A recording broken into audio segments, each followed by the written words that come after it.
जरा बात करते हैं श्रीनगर के में अंदर हुए एहतजाज की। और ये एहतजाज आज किया गया जी फौज के उस फैसले के खिलाफ जिसके तहत ये कहा गया कि दुकानें खाली की जाए।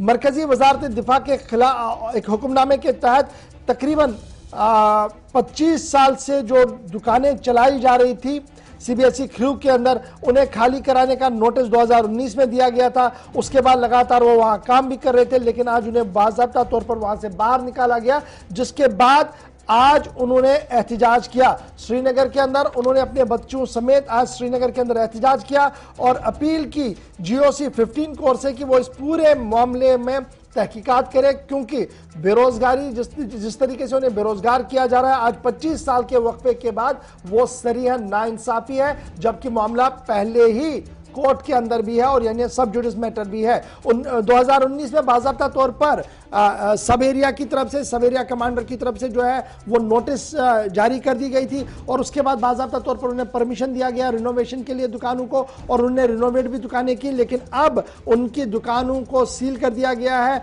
और ये कहा गया कि ये जो एरिया है सीबीएसई क्रू ट्रेनिंग सेंटर, वहाँ का ये मामला है। आज श्रीनगर के अंदर आप देख सकते हैं बच्चों समेत, अहल खाना समेत आज वो एहतजाज कर रहे थे और कह रहे थे कि लेफ्टिनेंट ये जो अपने GOC हमारे हैं श्रीनगर के अंदर GOC 15 कोर, वो इस पूरे मामले की ओर तवज्जो दे और चीफ सेक्रेटरी बजाती इस मामले की ओर तवज्जो दे, ताकि वो बेरोजगार उस वक्त ना हो जब रोजगार पाना ना इस वक्त इंतहाई मुश्किल हो रहा है। जरा मजीद इस खबर को जानने की कोशिश करेंगे। मेरे साथ जाहिद सुल्तान साहब ज्वाइन कर चुके हैं श्रीनगर से, जो खुद भी ताजिर है और उनका दुकान भी इसी तरीके से बंद किया गया और आज खुद एहतजाज का हिस्सा भी थे। क्या ये मामला है, क्यों वो आज श्रीनगर सड़क पर आए, एक बड़ा सवाल है। जाहिद बहुत शुक्रिया जी ज्वाइन करने के लिए। पूरा मामला समझना चाहेंगे आपसे ताकि दिल्ली बैठे लोगों को भी ये पता लगे कि बुनियादी मामला है क्या और क्यों आज 25 साल के बाद ये कार्रवाई की गई। शुक्रिया सर मुझे जोड़ने के लिए। सर मैं सर कुछ पॉइंट्स बताना चाहूँगा इस चैनल की वसादत से। हम वहाँ पे 27 दुकानदार पिछले 20-25 साल से दुकानें चला रहे थे जी। कुछ लोग 20 साल से चला रहे हैं, कुछ लोग 17 साल से चला रहे हैं। लेकिन 2017 में एक पॉलिसी आई है इंडिया गवर्नमेंट की तरफ से कि ये सारी दुकानें एक्सर्विसमेंट के नाम कर देंगे। लेकिन वो 2017 की पॉलिसी 2019 तक नहीं चली थी। 2019 अगस्त में हमें वो नोटिस मिली है कि आप लोग दुकानें अपनी खाली कर दो। लेकिन उससे पहले अगर 2017 में पॉलिसी आई थी, लेकिन उससे पहले इन्होंने हमें एक नोटिस, इससे पहले भी नोटिस एक दी थी कि आप लोग अपनी दुकानें फिर से बना लो। अगर किसी दुकान में कोई प्रॉब्लम है वो दुकानें फिर से ठीक कर दो। हर एक दुकानदार ने 8-8, 10-10 लाख रुपए लगा दिए अपनी दुकानों में।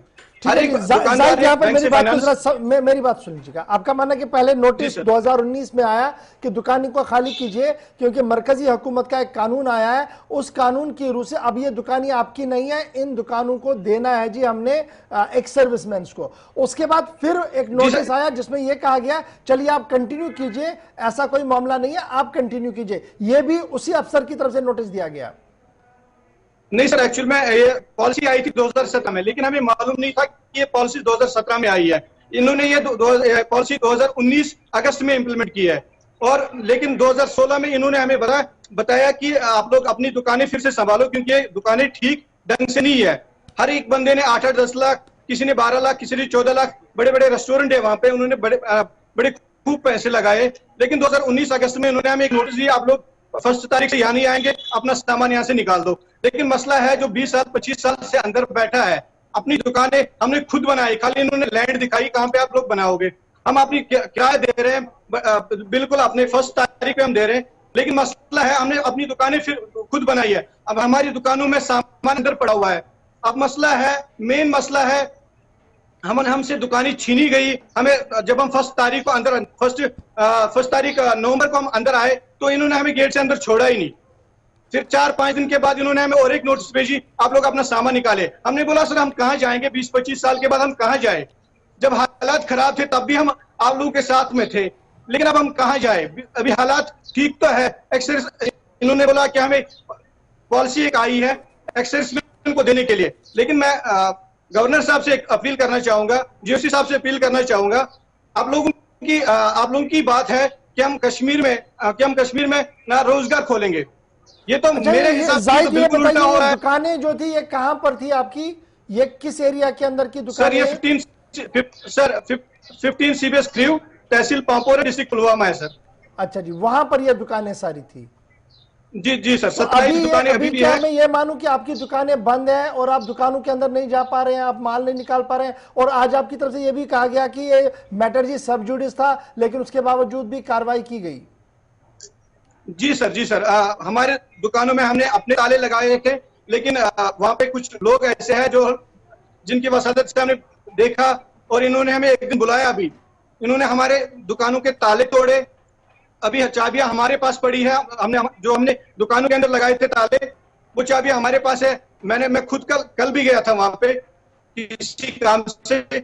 मैंने वहां देखा, मैंने अपने दो दुकानों में बड़े ताले लगे। मेरे साहब थे, मैंने उनसे बोला कि मेरे दुकान का सामान कहाँ है। उन्होंने यही बोला कि आपका सामान किसी बारक में रखा हुआ है।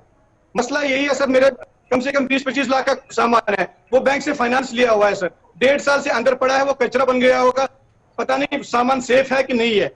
ये मैं गवर्नर साहब से अपील करना चाहूंगा, जोशी साहब से अपील करना चाहूंगा। आप लोग हर वक्त यही बोलते हैं कि हम चलिए जी, बहुत शुक्रिया जी हमारे साथ ज्वाइन लेकिन करने के मुझे लिए। लग रहा है कि ये बिल्कुल जाहिद सुल्तान थे जो खुद भी एक ताजिर है वहां पर, और पिछले 1 साल से ये तकदों में है कि एक फैसला हो जाए और एक रिहेबिलिटेशन की पॉलिसी हो, लेकिन फौज का मानना है कि उनके पास ऑलरेडी एक हुक्मनामा है, उसका इतलाक हो रहा है और वो उस हवाले से चल रहे हैं, और इनका मानना है कि हमारे लिए थोड़ी सी राहत का कहीं पर गुंजाइश निकाली जाए ताकि हम आगे बढ़े। तो फिलहाल ये तो बड़ी बात थी क्योंकि आज श्रीनगर के अंदर यह एहतजाज हुआ था और श्रीनगर के अंदर ये अपने अहल खानों के साथ एहतजाज